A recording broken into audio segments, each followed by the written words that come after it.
다다익선과 배수진의 주인공인 한의 장수 한신이 아직 출세하기 전 고향인 회음 땅의 백정, 즉 도살업을 하는 젊은이 하나가 사람들 앞에서 한신을 모욕주며 말했죠. 네가 비록 키가 크고 칼을 차고 다니기를 좋아하나 속은 겁쟁이일 뿐이다. 정말로 죽고 싶다면 나를 찌르고 죽기 싫으면 내 가랑이 밑으로 기어나가라. 한신은 그를 한동안 쳐다보다가 몸을 구부려 가랑이 밑으로 기어나갔습니다. 시장 사람들 모두가 한신을 겁쟁이라고 비웃었죠.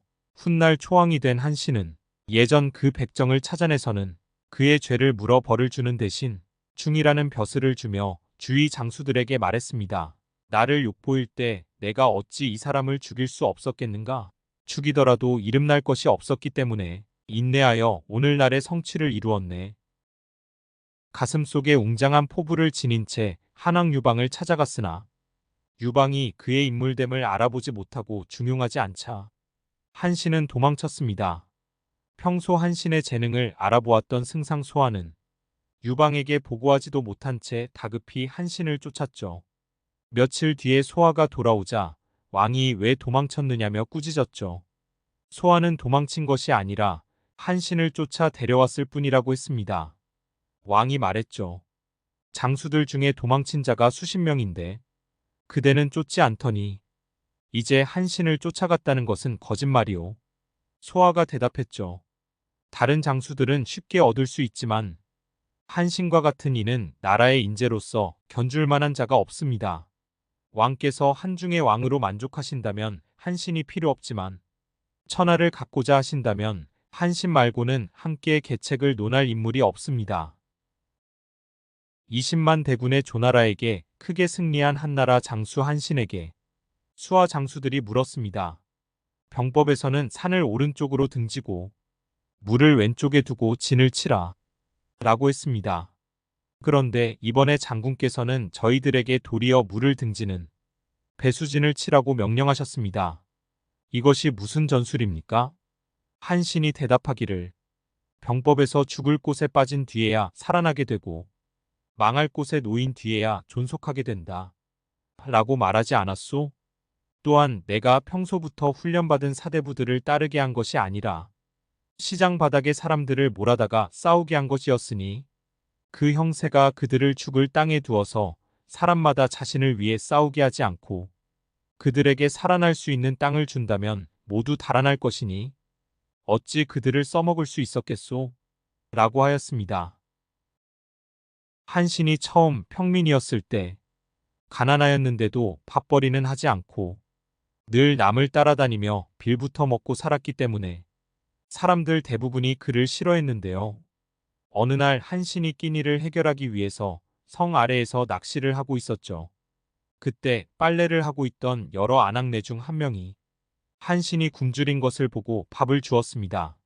아낙네는 수십일 동안 한신에게 식사를 제공했죠. 한신은 기뻐하며 빨래하는 그 아낙네에게 말했습니다. 내 반드시 당신의 은혜에 크게 보답하겠소. 이에 안악이 화를 내며 말하였습니다. 내가 밥벌이 못하는 대장부인 왕손을 불쌍히 여겨 밥을 준 것인데 어찌 보답을 바라겠소. 훗날 한왕 유방에 의해 초왕에 제수되어 크게 출세를 하게 된 한신은 예전에 밥을 먹여준 빨래하던 그 안악을 찾아내어 청금을 하사하였습니다. 한신이 제나라를 공격하자 항우는 제나라를 돕기 위해 20만 대군을 보냈는데요. 그 군대가 격파당하고 그 장수였던 용저마저 죽자 항우는 두려워하며 무섭을 보내 제왕이 된 한신을 달랬습니다. 천하를 셋, 즉 유방, 항우, 한신이 나누어 갖자는 제안을 한 것이죠. 즉 한신이 유방에게서 독립하여 나오라는 것이었습니다. 한신은 다음과 같이 말하며 거절하였죠. 한왕은 나에게 상장군의 인수를 주었으며 수만의 무리를 주었습니다. 자신의 옷을 벗어서 나에게 입혀주고 자신이 먹을 밥을 주어 나에게 먹도록 하였으며 말하면 들어주었고 계책을 내면 써주었습니다. 그래서 지금의 내가 있을 수 있었습니다. 대개 남이 깊이 나를 믿고 가까이 하는데 내가 그를 배반하는 것은 상서롭지 않습니다.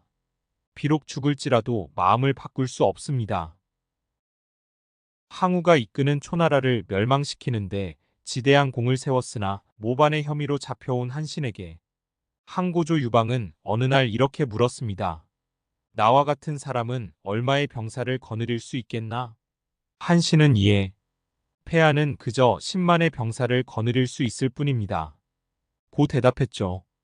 유방이 그대는 어떤가? 라고 묻자 한신은 신은 다다익선 많으면 많을수록 좋을 뿐입니다. 고 대답하였죠. 유방이 웃으면서 많으면 많을수록 좋다면서 어째서 나에게 사로잡혔나? 라고 묻자 한신은 폐하께서 병사를 거느릴 수는 없으시지만 장수를 잘 거느리십니다. 이것이 바로 제가 폐하께 사로잡힌 까닭입니다. 또 폐하는 이른바 하늘이 주신 것이지 사람의 힘으로 되는 것이 아닙니다. 고 대답하였습니다.